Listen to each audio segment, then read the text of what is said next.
ಜಗತ್ತಿನ ಎಲ್ಲ ಭೌತಕಾಯಗಳ ಒಳಗೂ ಎಲೆಕ್ಟ್ರಾನ್ಗಳೆಂಬ ಸೂಕ್ಷ್ಮಾತಿ ಸೂಕ್ಷ್ಮ ವಿದ್ಯುತ್ ಪೂರಿತ ಕಣಗಳಿವೆ ಎಂಬುದನ್ನು ಅಂಬರ್ ಪ್ರಯೋಗದಿಂದ ಪ್ರಾಯೋಗಿಕವಾಗಿ ತೋರಿಸಿಕೊಟ್ಟವನು ಗ್ರೀಕ್ ದೇಶದ ಥೇಲ್ಸ್.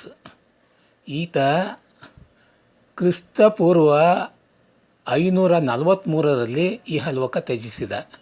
ಅಂದರೆ ಈತ ಇದ್ದದ್ದು ನಮ್ಮ ಬುದ್ಧ ಮಹಾವೀರರ ಕಾಲದಲ್ಲಿ.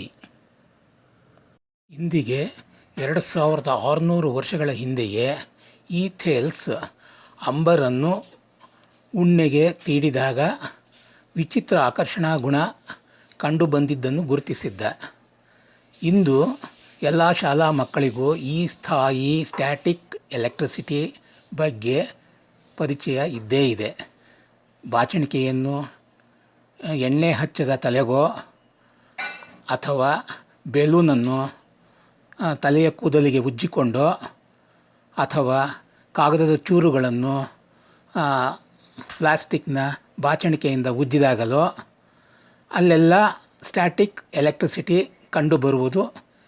ಗ್ರೀಕ್ನ ಥೇಲ್ಸ್ನ ಕಥೆಯನ್ನು ಕೇಳಿ ಅಚ್ಚರಿ ಪಡಬೇಡಿ. ನಮ್ಮ ವೇದ ವಿಕಾಸ ಕಾಲದ ಕಣಾದನೂ ಈ ಬಗ್ಗೆ ಅಪಾರವಾಗಿ ಚಿಂತಿಸಿದವನಾಗಿದ್ದಾನೆ. ಇವನನ್ನು ಕಶ್ಯಪನೆಂದು ಗುರುತಿಸಲಾಗಿದೆ. ಈ ಕಶ್ಯಪನಿಗೆ ಭೌತಕಾಯಗಳ ಕನಿಷ್ಠ ಕಣಗಳಾದ ಪರಮಾಣುಗಳ ಬಗ್ಗೆ ತೀವ್ರತರವಾದ ಆಸಕ್ತಿ ಚಿಕ್ಕಂದಿನಿಂದಲೇ ಬಂದು ಬಿಟ್ಟಿತ್ತು. ಈತ ತನ್ನ ತಾತ್ವಿಕ ಚಿಂತನೆಯಲ್ಲಿ ಈ ಪ್ರಪಂಚದ ಅತ್ಯಂತ ಕಣ್ಣಿಗೆ ಕಾಣದಂತಹ ಕನಿಷ್ಠ ಗಾತ್ರ ಮತ್ತು ತೂಕದ ಕಣಗಳಿಂದ ಮಾಡಲ್ಪಟ್ಟಿದೆ. ಈ ಭೌತಿಕ ವಿಶ್ವವು ಇಂತಹ ಕಣಗಳಿಂದ ಮಾಡಲ್ಪಟ್ಟಿದೆ ಎಂದು ಅವನು ಹೇಳಿದ್ದ. ಇಂತಹ ಕಣಗಳಿಗೆ ಬಣ್ಣ, ರುಚಿ, ವಾಸನೆ, ಸ್ಪರ್ಶ ಇವೆಲ್ಲಕ್ಕೂ ಈ ಭೌತಿಕ ವಿಶ್ವದಲ್ಲಿರುವ ಎಲ್ಲವಕ್ಕೂ ಈ ಕಣಗಳೇ ಮೂಲ ಕಾರಣ ಎಂದೂ ಸರಿಯಾಗಿ ಊಹಿಸಿದ್ದ. ಈತನು ಗ್ರೀಕ್ನ ಥೇಲ್ಸ್ಗಿಂತ ಹಿಂದೆ 100 ವರ್ಷದ ಹಿಂದೆಯೇ ಇದ್ದಂಥವನು. ಅಂದರೆ ನಮ್ಮ ಭಾರತೀಯರ್ಯಾರೂ ವಿಜ್ಞಾನದಲ್ಲಿ ಹಿಂದುಳಿದಿರಲಿಲ್ಲ ಎಂದೆಂದಿಗೂ.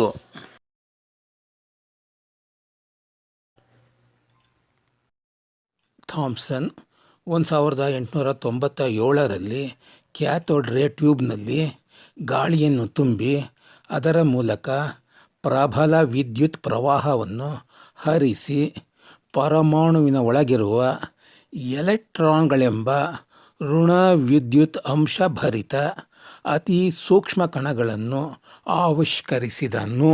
ಕ್ಯಾಥೋಡ್ ರೇ ಟ್ಯೂಬ್ ಪ್ರಯೋಗದಲ್ಲಿ ಎಲೆಕ್ಟ್ರಾನ್ಗಳು ಟ್ಯೂಬ್ ಒಳಗೆ ತಿಳಿ ಹಸಿರು ಬಣ್ಣದ ಪ್ರದೀಪ್ತಿ ಬೆಳಕಿನ ದಂಡೆಯೊಂದನ್ನು ನಿರ್ಮಿಸಿದ್ದವು. ಈ ಎಲೆಕ್ಟ್ರಾನ್ನ ದಂಡೆ ಹೊರಗಿನ ಮ್ಯಾಗ್ನೆಟ್ನ ಪ್ರಭಾವಕ್ಕೆ ಈಡಾಗಿ ಟ್ಯೂಬ್ ಒಳಗೆ ಬಾಗುತ್ತಿತ್ತು. ಅಟಾಮಿಕ್ ಏಜ್ ಪರಮಾಣು ಯುಗ ಪ್ರಾರಂಭಗೊಂಡಿದ್ದು 1895ರಲ್ಲಿ. ಅಂದು ಆ ವರ್ಷ ಎಕ್ಸ್ರೇಯನ್ನು ಜರ್ಮನಿಯ ವಿಜ್ಞಾನಿ ವಿಲ್ಹೆಲ್ಮ್ ರಾಂಟ್ಗೆನ್ ಅನ್ವೇಷಿಸಿದನು. ಅದು ಆಕಸ್ಮಿಕದಿಂದ ಅವನಿಗೆ ಎಕ್ಸ್ರೇಯ ಅನ್ವೇಷಣೆ ಸಿಕ್ಕಿತು. ಇಲ್ಲಿಂದ ಅಟಾಮಿಕ್ ಏಜ್, ಆಧುನಿಕ ಅಟಾಮಿಕ್ ಏಜ್ ಪರಮಾಣು ಯುಗ ಆರಂಭಗೊಳ್ಳುತ್ತದೆ. ಮುಂದಿನ 2 ವರ್ಷಗಳಲ್ಲೇ, ಅಂದರೆ 1899ರಲ್ಲಿ ಆಲ್ಫಾ ಕಣಗಳನ್ನು ವಿಕಿರಣಶೀಲ ಯುರೇನಿಯಂನಿಂದ ಹೊರಚಿಮ್ಮಿದ್ದನ್ನು ಅರ್ನೆಸ್ಟ್ ರುಥರ್ಫರ್ಡ್ ಅನ್ವೇಷಿಸಿಬಿಟ್ಟ. ಈ ರುಥರ್ಫರ್ಡ್ ರಾಂಟ್ಗೆನ್ನ ಎಕ್ಸ್ರೇ ಸಂಗತಿಯನ್ನು ಕೇಳಿದ್ದ. ತದನಂತರ ಯುರೇನಿಕ್ ರೇ ಬಗ್ಗೆನೂ ತುಂಬ ಅರಿತಿದ್ದ. ಅವನಿಗೆ ಇದರಿಂದಾಗಿ ಪರಮಾಣುಗಳ ಬಗ್ಗೆ ಅತೀವ ಆಸಕ್ತಿ ಬೆಳೆದು ಬಿಟ್ಟಿತು. ಹೇಗೆ ಎಕ್ಸ್ರೇ ಮತ್ತು ಯುರೇನಿಕ್ ರೇ ಯಂತಹ ವಿಕಿರಣಗಳು ಪರಮಾಣುವಿನಿಂದ ಹೊರಕ್ಕೆ ಚಿಮ್ಮುತ್ತವೆ ಎಂಬುದರ ಬಗ್ಗೆ ಆತ ತಲೆ ಕೆಡಿಸಿಕೊಂಡು ಬಿಟ್ಟ. ಪ್ರಯೋಗಗಳನ್ನು ನಿರಂತರವಾಗಿ ಮಾಡುತ್ತಾ ಹೋದ. ರುಥರ್ಫರ್ಡನ್ಗೆ ಅಂದಾಗಲೇ ಲೆನಾರ್ಡ್ನ ಪ್ರಯೋಗಗಳು ತುಂಬ ಆಕರ್ಷಿಸಿದ್ದವು. ವಿಜ್ಞಾನಿ ಲೆನಾರ್ಡ್ ವೇಗವಾಗಿ ಚಲಿಸುವ ಎಲೆಕ್ಟ್ರಾನ್ಗಳು ತೆಳು ಅಲ್ಯೂಮಿನಿಯಂ ತಗಡಿನ ಮೂಲಕ ಹಾಯ್ದು ಹೋಗಬಲ್ಲವೆಂಬುದನ್ನು ಪ್ರಯೋಗಗಳ ಮೂಲಕ ಅಂದಿಗಾಗಲೇ ತೋರಿಸಿಬಿಟ್ಟಿದ್ದ. ಲೆನಾರ್ಡ್ನ ಅಭಿಪ್ರಾಯ ಅಲ್ಯೂಮಿನಿಯಂ ಪರಮಾಣುಗಳ ನಡುವಿನ ಖಾಲಿ ಜಾಗದ ಮೂಲಕ ಎಲೆಕ್ಟ್ರಾನ್ಗಳು ತೂರಿ ಹೋಗುತ್ತವೆ ಎಂಬುದಾಗಿತ್ತು. ಇದರ ಸತ್ಯಾಸತ್ಯತೆಯನ್ನು ತಿಳಿಯುವ ಸಲುವಾಗಿ ರುಥರ್ಫರ್ಡ್ ಸಂಕೀರ್ಣ ಪ್ರಯೋಗಗಳನ್ನು ಮಾಡಲು ತವಕಿಸಿದ. 1911ರಲ್ಲಿ ಪರಮಾಣು ಬೀಜ ಕೇಂದ್ರದ ಅಸ್ತಿತ್ವವನ್ನು ಮೊಟ್ಟಮೊದಲ ಬಾರಿಗೆ ಅರ್ನೆಸ್ಟ್ ರುಥರ್ಫರ್ಡ್ ಗುರುತಿಸಿಬಿಟ್ಟ. ಈತನ ಈ ಅನ್ವೇಷಣೆಗೆ ಸ್ಕ್ಯಾಟ್ರಿಂಗ್ ಎಕ್ಸ್ಪೆರಿಮೆಂಟ್ನ ಫಲಿತಾಂಶವೇ ನೇರವಾಗಿ ಕಾರಣವಾಗಿತ್ತು. ರುಥರ್ಫರ್ಡ್ ಚಿನ್ನದ ತಗಡಿಗೆ ಆಲ್ಫಾ ಕಣಗಳನ್ನು ತನ್ನ ಪ್ರಯೋಗಶಾಲೆಯಲ್ಲಿ ಗಟ್ಟಿಸಿದ್ದ, ಅಂದರೆ ಗುಂಡಿನಂತೆ ನುಗ್ಗಿಸಿದ್ದ, ಹೊಡೆಸಿದ್ದ. ಅವನು ಉಪಯೋಗಿಸಿದ ಚಿನ್ನದ ತಗಡಿನ ದಪ್ಪ ಎಷ್ಟಿತ್ತು ಗೊತ್ತಾ? 1 ಸೆಂಟಿಮೀಟರ್ನ 20 ಸೆಂಟಿಮೀಟರನ್ನು 20,000 ಭಾಗಗಳಾಗಿ ವಿಭಾಗ ಮಾಡಿದಾಗ ಅದರಲ್ಲಿನ ಒಂದು ಭಾಗದಷ್ಟು ಅತ್ಯಂತ ತೆಳುವಾಗಿತ್ತು. ಇಷ್ಟು ತೆಳುವಾದ ಚಿನ್ನದ ತಗಡಿನ ಮೂಲಕ ಆಲ್ಫಾ ಕಣಗಳು ಸಲೀಸಾಗಿ ಸಾಕಷ್ಟು ಸಂಖ್ಯೆಯಲ್ಲಿ ಹಾಯ್ದು ಹೊರಗೆ ಬಂದು ಬಿಟ್ಟಿದ್ದವು. ಅವುಗಳ ಪಥಗಳು ಬದಲಾಗಿರಲಿಲ್ಲ. ಹೊರಟ ನೇರದಲ್ಲೇ ಹಾಯ್ದು ಹೊರಬಂದಿದ್ದವು. ಆದರೆ 8,000ಕ್ಕೆ ಒಂದು ಆಲ್ಫಾ ಕಣ ಈ ದಾರಿಯನ್ನು ಅನುಸರಿಸಲಿಲ್ಲ. ಅಪರೂಪಕ್ಕೆ ಆ ಒಂದು ಕಣ ಚಿನ್ನದ ಪರಮಾಣುವಿನೊಂದಿಗೆ ಡಿಕ್ಕಿ ಹೊಡೆದು ಹೊರಕ್ಕೆ ಬೇರೆ ಮಾರ್ಗದಲ್ಲಿ ಪುಟಿದು ಬಂತು. ಇದು ಅಂದಿಗೆ ರುಥರ್ಫರ್ಡನ್ಗೆ ಸೋಜಿಗ ತಂದ ವಿಷಯವಾಯಿತು. ಏಕೆ ಹೀಗೆ ಆಯಿತು? ತನ್ನ ಬುದ್ಧಿಮತ್ತೆಯನ್ನು ಈ ರೀತಿಯ ಚಿಂತನೆಗೆ ಬಿಟ್ಟೊಡನೆ ಅವನ ಮನದಲ್ಲಿ ಕೆಲವು ಕಲ್ಪನೆಗಳು ಮೂಡಿದವು. ಬಹುಶಃ ಚಿನ್ನದ ಪರಮಾಣುವಿನ ಮಧ್ಯೆ ತೂರುವಾಗ ಆಲ್ಫಾ ಕಣ ಅತ್ಯಂತ ಪ್ರಬಲವಾದ ಧನ ವಿದ್ಯುತ್ ಬಲವನ್ನು ಎದುರಿಸಿರಲೇಬೇಕು. ಈ ರೀತಿ ಮೂಡಿದ ಕಲ್ಪನೆಯಲ್ಲೇ ಅವನಿಗೆ ಪರಮಾಣುವಿನ ಬೀಜದ ಅರಿವು ಬಂದು ಬಿಟ್ಟಿತು. ಪರಮಾಣುಗಳ ನೇರ ಪ್ರಸ್ತಾಪವನ್ನು 1803ರಲ್ಲಿ ಜಾನ್ ಡಾಲ್ಟನ್ ಪ್ರತಿಪಾದಿಸಿದ. ಈತನ ಪರಮಾಣುವಾದದ ಪ್ರಕಾರ ಪ್ರಕೃತಿಯಲ್ಲಿರುವ ಎಲ್ಲ ವಸ್ತುಗಳನ್ನು ವಿಭಜಿಸುತ್ತಾ ಹೋದರೆ ಕಟ್ಟ ಕಡೆಯಲ್ಲಿ ವಿಭಜನೆಗೊಳ್ಳದ ಅತಿ ಸೂಕ್ಷ್ಮ ಕಣ ಒಂದು ಉಳಿದೇ ಉಳಿಯುತ್ತದೆ. ಅದೇ ಪರಮಾಣು.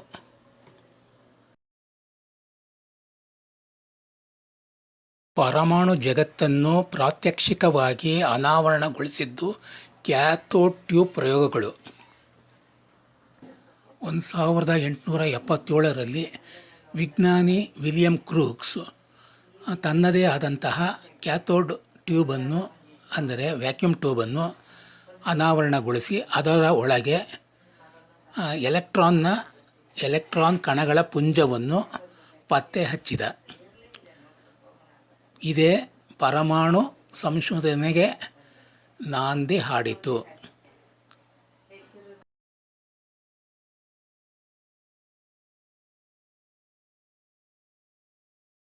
ಪರಮಾಣು ವಿಜ್ಞಾನ ಬೆಳೆದಂತೆ ಎಲೆಕ್ಟ್ರಾನ್ಗಳ ಗುಣಧರ್ಮಗಳು ಅನಾವರಣಗೊಳ್ಳತೊಡಗಿದವು. ಬೆಳಕು ತರಂಗಗಳಾಗಿದ್ದರೂ ಕಣ ಪ್ರವಾಹದ ಲಕ್ಷಣಗಳನ್ನು ಬೆಳಕು ತೋರಿಸುತ್ತದೆ. ಅದರಂತೆಯೇ ಇದಕ್ಕೆ ತದ್ವಿರುದ್ಧವಾಗಿ ಎಲೆಕ್ಟ್ರಾನ್ಗಳು ಕಣಗಳಾಗಿದ್ದರೂ ತರಂಗಗಳ ಲಕ್ಷಣಗಳನ್ನು ತೋರಿಸುತ್ತವೆ. ಈ ಕಣ ತರಂಗಗಳ ವ್ಯಾಖ್ಯಾನದಿಂದಾಗಿ ಎಲೆಕ್ಟ್ರಾನ್ಗಳನ್ನು ತರಂಗಗಳಾಗಿಯೂ ಕಲ್ಪಿಸಿಕೊಳ್ಳಲಾಗುತ್ತಿದೆ ಇಂದು. ಆದರೂ ಎಲೆಕ್ಟ್ರಾನ್ಗಳ ಪ್ರಯೋಗಗಳು ಜರುಗಿದಾಗ ಎಲೆಕ್ಟ್ರಾನ್ಗಳನ್ನು ಬೀಜ ಕೇಂದ್ರವನ್ನು ಸುತ್ತುವ ಕಣವೆಂದೇ ಭಾವಿಸಲಾಗುತ್ತದೆ. ಇನ್ನು ಈ ಎಲೆಕ್ಟ್ರಾನ್ಗಳು ನೀಲ್ಸ್ ಬೋರ್ ಹೇಳಿದಂತೆ ಬರೀ ವೃತ್ತಾಕಾರದ ಕಕ್ಷೆಯಲ್ಲಿ ಮಾತ್ರ ಸುತ್ತುತ್ತಿಲ್ಲ, ದೀರ್ಘ ವೃತ್ತಾಕಾರದಲ್ಲೂ ಸೂರ್ಯನ ಸುತ್ತಲೂ ಗ್ರಹಗಳು ಸುತ್ತುವಂತೆ ಸುತ್ತುತ್ತಿವೆ ಎಂದು ಹೇಳಿದವನು ಸಮರ್ಫೀಲ್ಡ್. ಅದು ಸರಿ. ಇಂತಹ ದೀರ್ಘ ವೃತ್ತೀಯ ಪಥಗಳಲ್ಲಿ ಎಲೆಕ್ಟ್ರಾನ್ಗಳು ಹೇಗೆ ಭ್ರಮಿಸುತ್ತಿವೆ?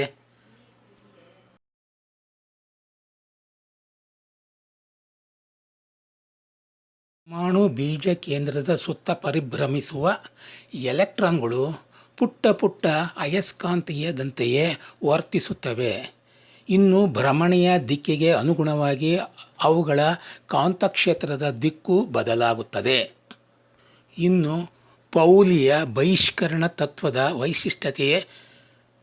ವೈಶಿಷ್ಟ್ಯತೆ ಏನೆಂದರೆ, ಈ ಎಲೆಕ್ಟ್ರಾನ್ಗಳು ಶಕ್ತಿ ಸ್ತರಗಳಲ್ಲಿ ಮಾತ್ರ ಪರಮಾಣು ಕೇಂದ್ರದ ಸುತ್ತ ಸುತ್ತುತ್ತಿರುತ್ತವೆ. ಇಂತಹ ಕಕ್ಷೆಗಳಲ್ಲಿ ಕೇವಲ 2 ಎಲೆಕ್ಟ್ರಾನ್ಗಳು ಸುತ್ತಲು ಸಾಧ್ಯ. ಅದಕ್ಕಿಂತ ಹೆಚ್ಚಿನ ಸಂಖ್ಯೆಯ ಎಲೆಕ್ಟ್ರಾನ್ಗಳು ನಂತರದ ಶಕ್ತಿ ಸ್ತರಗಳಲ್ಲಿ ಸುತ್ತುತ್ತವೆ. ಪರಮಾಣುಗಳೊಳಗಿನ ಶಕ್ತಿ ಸ್ತರಗಳಲ್ಲಿ ಎಲೆಕ್ಟ್ರಾನ್ಗಳು ಸ್ವಯಂ ಪರಿಭ್ರಮಣೆಯಲ್ಲಿ ಸುತ್ತುತ್ತಿರುತ್ತವೆ. ಒಂದು ಎಲೆಕ್ಟ್ರಾನ್ ತನ್ನ ಮೈಸುತ್ತಲೂ ಭೂಮಿ ತನ್ನ ಅಕ್ಷದಲ್ಲಿ ಪರಿಭ್ರಮಿಸುವಂತೆ ಪ್ರದಕ್ಷಿಣಾ ದಿಕ್ಕಿನಲ್ಲಿ ಪರಿಭ್ರಮಿಸುತ್ತಿರುತ್ತದೆ. ಆದರೆ ಇನ್ನೊಂದು ಇದಕ್ಕೆ ತದ್ವಿರುದ್ಧವಾಗಿ ಅಪ್ರದಕ್ಷಿಣಾ ದಿಕ್ಕಿನಲ್ಲಿ ಪರಿಭ್ರಮಿಸುವುದೇ ವೈಶಿಷ್ಟ್ಯವಾಗಿದೆ. ಈ ರೀತಿ ಪರಿಭ್ರಮಿಸುವ ಎಲೆಕ್ಟ್ರಾನ್ಗಳೆಲ್ಲವೂ ಪುಟ್ಟ ಪುಟ್ಟ ಕಾಂತಗಳಂತೆ ವರ್ತಿಸುತ್ತವೆ. ಇನ್ನು ಈ ಪರಿಭ್ರಮಣೆಯ ದಿಕ್ಕಿಗೆ ಅನುಗುಣವಾಗಿ ಅವುಗಳ ಕಾಂತಕ್ಷೇತ್ರದ ದಿಕ್ಕು ಬದಲಾಗುತ್ತದೆ. ಪೌಲಿಯ ಬಹಿಷ್ಕರಣಾ ತತ್ವದ ವೈಶಿಷ್ಟ್ಯತೆ ಏನೆಂದರೆ, ಒಂದೇ ಕಕ್ಷೆಯಲ್ಲಿ 2ಕ್ಕಿಂತ ಹೆಚ್ಚು ಎಲೆಕ್ಟ್ರಾನ್ಗಳು ಇರಲು ಸಾಧ್ಯವೇ ಇಲ್ಲ. ಇವುಗಳ ಪರಿಭ್ರಮಣಾ ದಿಕ್ಕುಗಳು ವಿರುದ್ಧವಾಗಿರುತ್ತವೆ. ಇಂತಹ ಕಕ್ಷೆಗೆ ಬೇರೊಂದು ಎಲೆಕ್ಟ್ರಾನ್ಗೆ ಯಾವ ಕಾರಣಕ್ಕೂ ಪ್ರವೇಶವೇ ಇಲ್ಲ. ಇಂತಹ ಪೌಲಿಯ ಪ್ರತಿಪಾದನೆಯಿಂದಾಗಿಯೇ ಈತನ ತತ್ವಕ್ಕೆ ಬಹಿಷ್ಕರಣಾ ತತ್ವ, ಎಕ್ಸ್ಕ್ಲೂಷನ್ ಪ್ರಿನ್ಸಿಪಲ್ ಎಂಬ ಹೆಸರು ಬಂತು. ಈ ಸಂಶೋಧನೆಗೆ 1945ರಲ್ಲಿ ಪೌಲಿಗೆ ನೊಬೆಲ್ ಪ್ರಶಸ್ತಿಯೂ ಬಂತು. ಇಲ್ಲಿ ಹೇಳಿರುವ ಎಲೆಕ್ಟ್ರಾನ್ನ ಚರಿತ್ರೆ ನಿಜಕ್ಕೂ ಸಂಶೋಧಿಸಲ್ಪಟ್ಟಿರುವ ಅಂಶಗಳಿಗೆ ಹೋಲಿಸಿದರೆ ಕೇವಲ 1% ಮಾತ್ರವಾಗಿದೆ. ಇನ್ನು ಈ ಎಲೆಕ್ಟ್ರಾನ್ಗಳ ವಿಶೇಷತೆ ಏನೆಂದರೆ, ಇಡೀ ಬ್ರಹ್ಮಾಂಡದೊಳಗಿನ ಭೌತಿಕ ವಸ್ತುಗಳೆಲ್ಲದರೊಳಗೂ ಕ್ರಿಯಾತ್ಮಕವಾಗಿ ಪಾತ್ರವಹಿಸುವ ಚಲನಶೀಲ ಕಣಗಳಾಗಿವೆ. ನಮ್ಮಗಳ ಅಸ್ತಿತ್ವವೂ ಈ ಎಲೆಕ್ಟ್ರಾನ್ಗಳ ಮೇಲೆಯೇ ಅವಲಂಬಿಸಿದೆ. ಅಂದರೆ ಅಚ್ಚರಿಯಾಗುತ್ತದೆ ಅಲ್ಲವೇ? ಆದರೂ ಇದು ಸತ್ಯ ಸಂಗತಿಯೇ ಆಗಿದೆ. ನಮ್ಮ ದೇಹ 64 ರಾಸಾಯನಿಕ ವಸ್ತುಗಳ ಸಮಷ್ಟಿ ಸ್ವರೂಪವಾಗಿದೆ. ಈ ಎಲ್ಲ ರಾಸಾಯನಿಕಗಳು ನಿಜಕ್ಕೂ ಅವುಗಳ ಗುಣಧರ್ಮಗಳನ್ನು ಅಭಿವ್ಯಕ್ತಪಡಿಸುವುದು ಕೇವಲ ಪರಮಾಣು ಒಳಗಿನ ಕಡೇ ಶಕ್ತಿ ಸ್ಥಳದಲ್ಲಿರುವ ವೇಲೆನ್ಸಿ ಎಲೆಕ್ಟ್ರಾನ್ಗಳೆಂದು ಕರೆಯಲ್ಪಡುವ ಕ್ರಿಯಾತ್ಮಕ ಎಲೆಕ್ಟ್ರಾನ್ಗಳಿಂದ. ಇವುಗಳಿಂದಲೇ ನಮ್ಮನ್ನು ಒಳಗೊಂಡಂತೆ ಇಡೀ ಜೀವಜಾಲವೇ ಈ ಭೂಮಿಯ ಮೇಲೆ ವಿಹರಿಸುತ್ತಿದೆ. ನಿರುಮ್ಮಳವಾಗಿ ಆನಂದವಾಗಿ ವಿಹರಿಸುತ್ತಿದೆ. ನಿಜಕ್ಕೂ ವಿಜ್ಞಾನ ಆಧ್ಯಾತ್ಮಿಕತೆಯ ಕಟ್ಟಕಡೆಯ ಬೌದ್ಧಿಕ ಸ್ತರವೇ ಆಗಿದೆ. ವಂದನೆಗಳು.